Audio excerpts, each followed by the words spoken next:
continued to shout commands to stop while barely escaping danger of being struck and potentially killed. In an act of self-defense, both officers discharged their service weapons, approximately 3 to 4 rounds in total at the suspect as the vehicle sped within feet of them. Several shots struck the vehicle, and at least one shot struck Frasure. The vehicle then crashed into the side of the apartment building. Meanwhile, Frasure Sr. fled on foot and was apprehended several blocks away. Immediately following the crash, the officers began life-saving measures on Frasure Jr. until paramedics arrived and then transported him to University of Cincinnati Medical Center. Frasure Jr. succumbed to his injuries on January 31st of 2023. At the time of the offense, Frasure Jr. was on probation in Indiana for a felony battery, victim under the age of 14, and had an active probation violation warrant. He also was on parole in Kentucky for manufacturing methamphetamine and had an active parole violation for absconding. At the time of the offense, Frasure Sr. had a warrant for his arrest relating to a misdemeanor theft charge from December of 2022. These officers should be commended for their bravery. What happened that night is a testament to their strength and their training. There is no doubt that these officers reasonably feared for their lives, which is why they will not be charged. I'd like to now have the video played so that you can see the body-worn camera.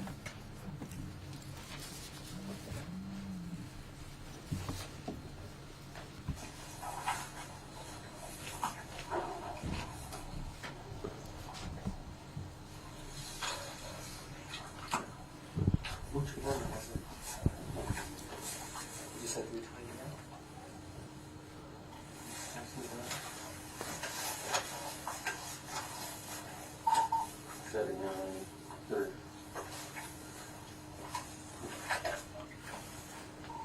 Was the caller able to describe which apartment they were trying to break into?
Back.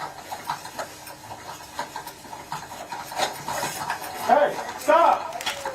Stop! Put your hands in the air. Put your hands in the air. Hey, stop! Stop! Stop! Get out of the car now! Get out! Get out of the fucking car now! Get out of the car!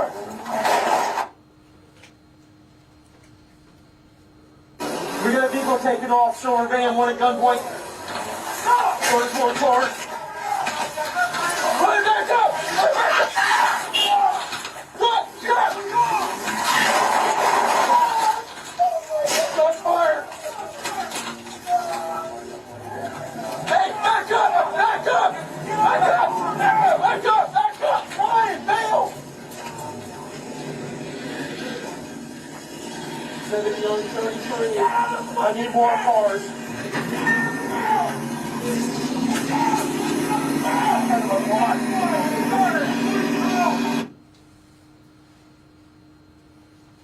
Hey, stop! Stop! Back up, Ryan! Back up, Ryan! Back up, Ryan! Back up, Ryan!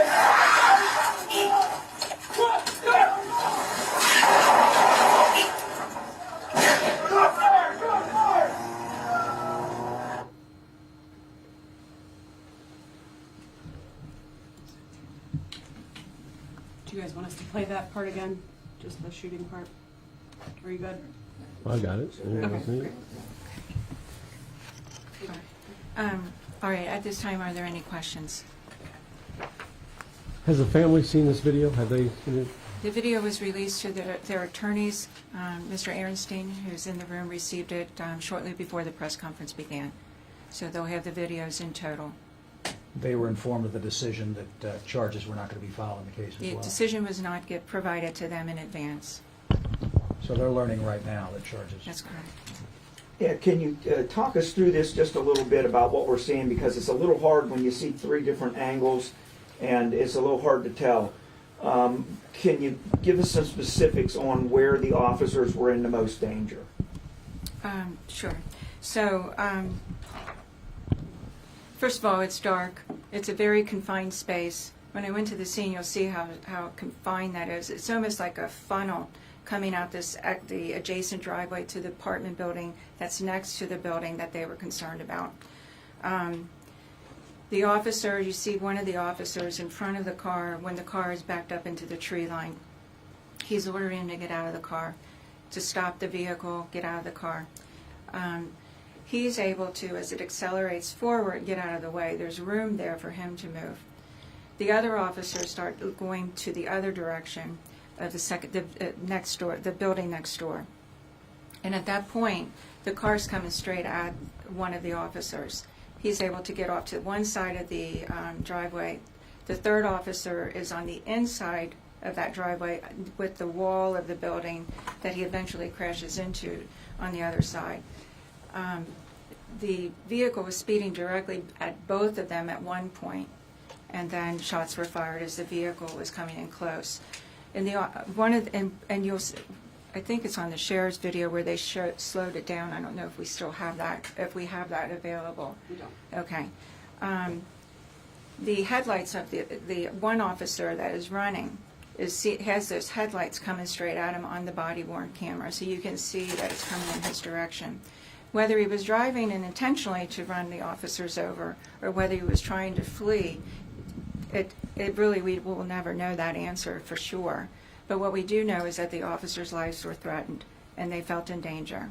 Do you think their lives were saved because they opened fire? I do. It's difficult to tell that he's driving at them just based on what I saw. It clearly looks like he's driving in that direction, and they happen to be there. Does that matter? What matters, first of all, I believe in the one of the videos, you can tell from the body-worn camera, when you slow it down, the officer that's coming off the middle of that driveway is running back towards the adjacent building in their driveway. So I do have a photograph. You can see he did not go out the driveway of the building in which they intended, that they were inside of, I think, at one point. There's garbage cans, there's a low retaining wall. He jumps that retaining wall, a small embankment that goes up and goes directly at the second officer that's at the scene. He then turns and then was able to shoot. The other officer that's in the corner of the building is able to shoot because he's concerned as well. You can't tell if he's coming at the officers or he's trying to get out that driveway. And what you're saying is that doesn't matter. It does not matter. It's the officers, were they in a life-threatening and dangerous situation, and I believe they were. And it matters if they felt like they were in a life-threatening situation. That's exactly it. The focus of the inquiry were their actions reasonable that they believed their life was in danger. And how many times did they hit Mr. Frasure, and where did they hit him? I don't know exactly the answer. I do know that we have at least one shot striking and 3 shots struck the vehicle. That's what I do know. And we believe, without having the actual autopsy report, we have not received that yet, is from the side. It's going from side to side on his head.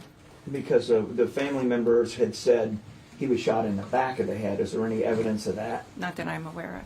How did you assess that the bullets fired was the right response and not a less lethal method, like a taser? You have a speeding vehicle charging at you. You have a split second to make a decision. It's a tense situation. It's rapidly evolving, and so lethal force was warranted.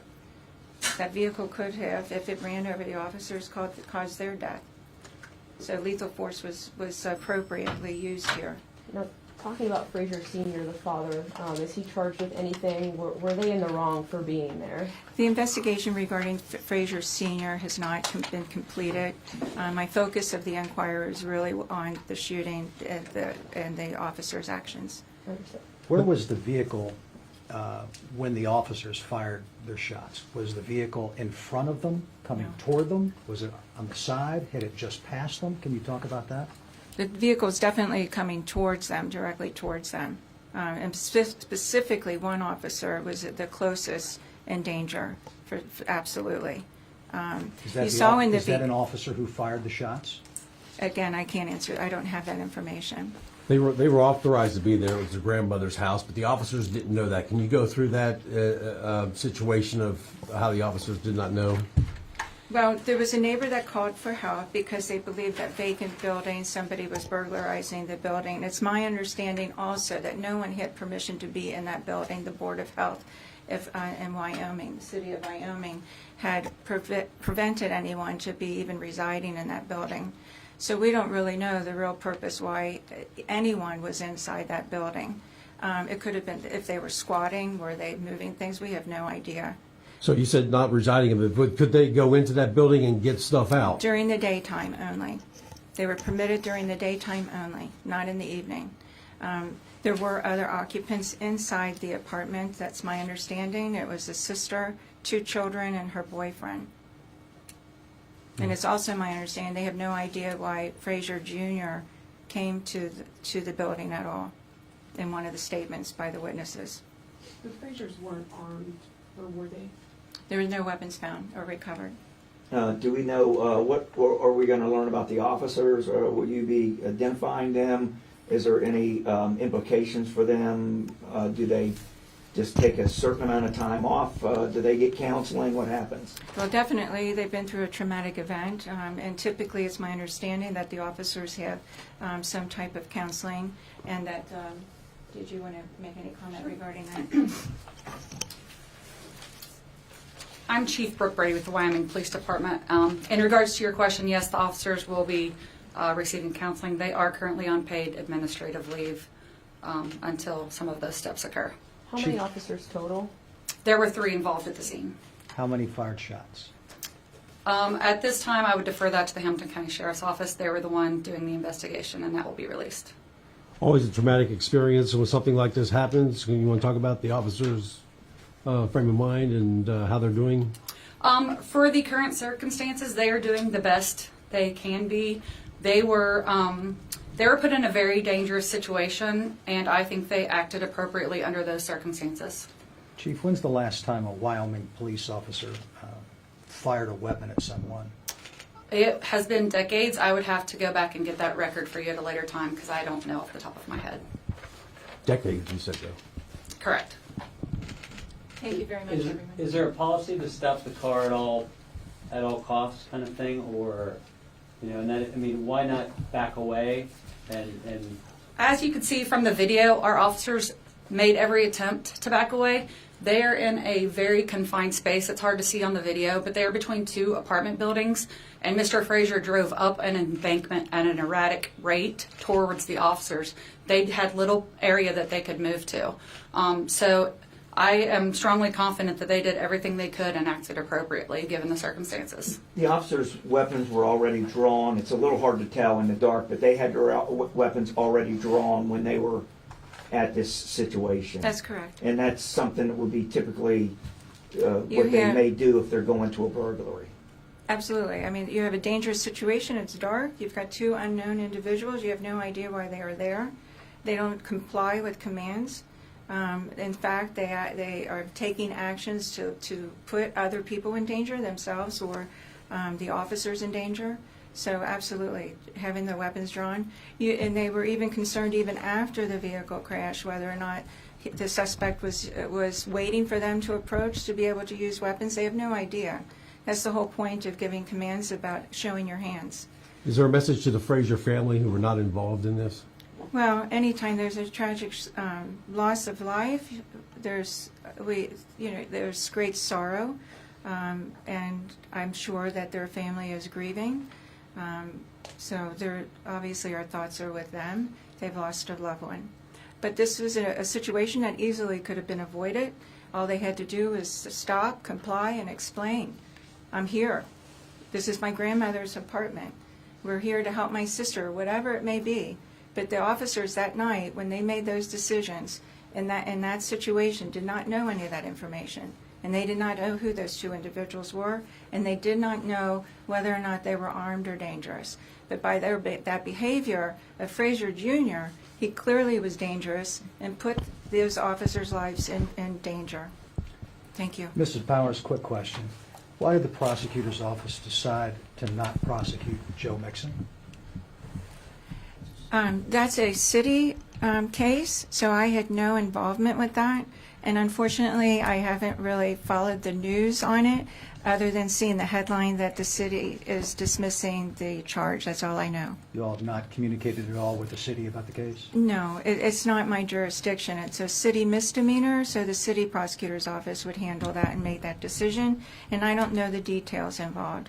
There's many different hypothetical situations why that charge is being dismissed, so I don't know. Okay? All right. Thank you, everyone. Thank you very much. Thank you. Amy, I'll take care of everything else for you. Appreciate it. Thank you. Are you going to send us a link? Amy? Yeah, so I will send the email, obviously, with the press release. I'll include the compilation video that we put together, as well as the 3 full